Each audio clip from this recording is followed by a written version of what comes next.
Hey, Taurus, how's it going? This is Maxine Taylor, and I have your astrological forecast for November 2019. And here it is. And look at all this action right over here.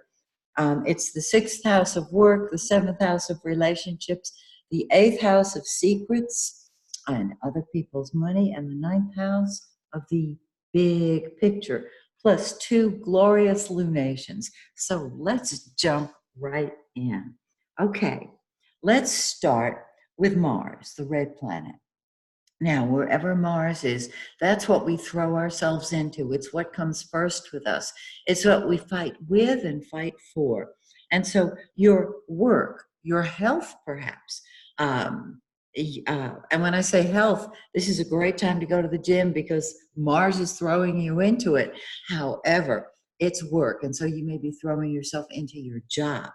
Right around the 19th and 20th, Mars moves into your seventh house of relationships, and relationships come first to you. And you may go toe to toe with somebody in your life.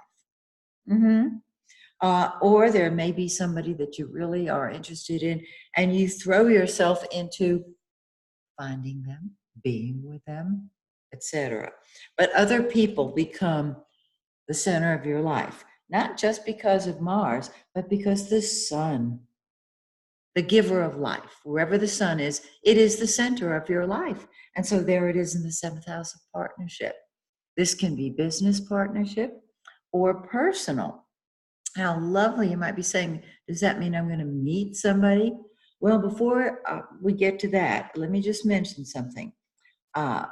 You'll have to act quickly because the sun moves into your eighth house on the 22nd. And the eighth house is the house of joint finances, of secrets, of other people's money, other people's possessions. And so whenever the sun is in the eighth house, this is a time of personal transformation. And you're undergoing a personal transformation. And you're, of course, helping other people create more wherewithal. And you're getting beneath the surface to get at the cause of events. Now, I mentioned Mars moving into the seventh, so partnership is very important to you. The sun starts off the month in the seventh, but Mercury, the blue planet, is retrograde in the area of partnership. And so what this means is partnership is going to be unsettled until Mercury goes direct, which it will on the 20th, but will be in the shadow of the retrograde Mercury until December 8th. So I would use this time to tie up the loose ends or of unfinished relationships, number one, incomplete relationships. If you've had a little difficult time with somebody, this might be the time that you're considering sitting down and talking with them and working things out. So this, with Mercury retrograde in the area of partnerships, tie up the loose ends of old relationships before beginning new ones, if you possibly can. You will find that you're attracting to you people who are working on themselves with all this seventh house action. Okay. And after Mercury goes direct, it's in Scorpio, so it's intense. After it goes direct, we still have the shadow of the retrograde Mercury till December 8th. Check out my video on YouTube, Mercury retrograde, the prequel and the sequel. It'll be very helpful. But let's move over here because Venus is in the eighth house. Venus is love and money and all things beautiful. And in the eighth house of other people's money, you are helping other people financially or getting their values clear. You'll find that you're rethinking your concept of love, your belief about love, what you're looking for in the area of love.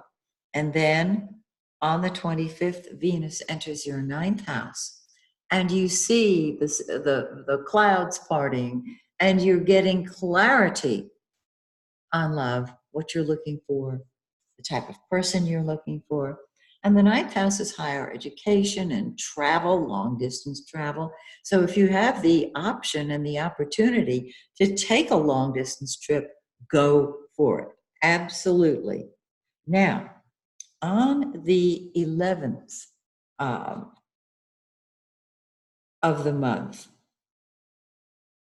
we have a full moon, and this full moon falls in your first house. I love this. The first house is you.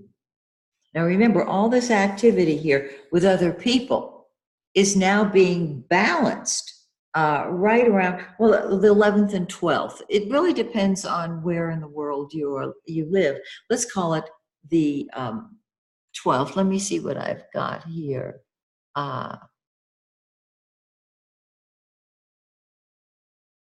Yes, let's go with the 12th.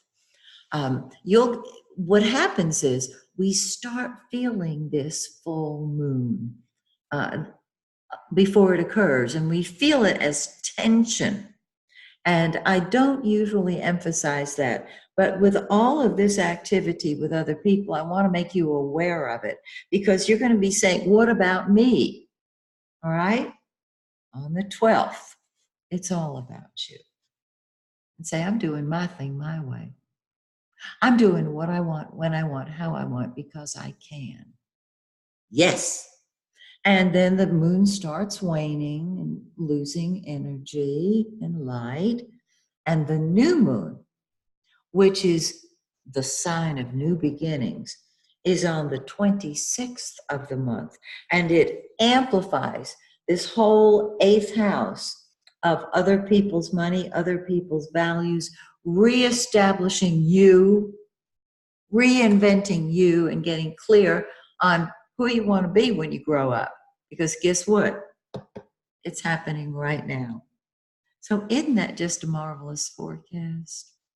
I hope that you sail easily through the retrograde Mercury, and that you're able to tie up all of your loose ends.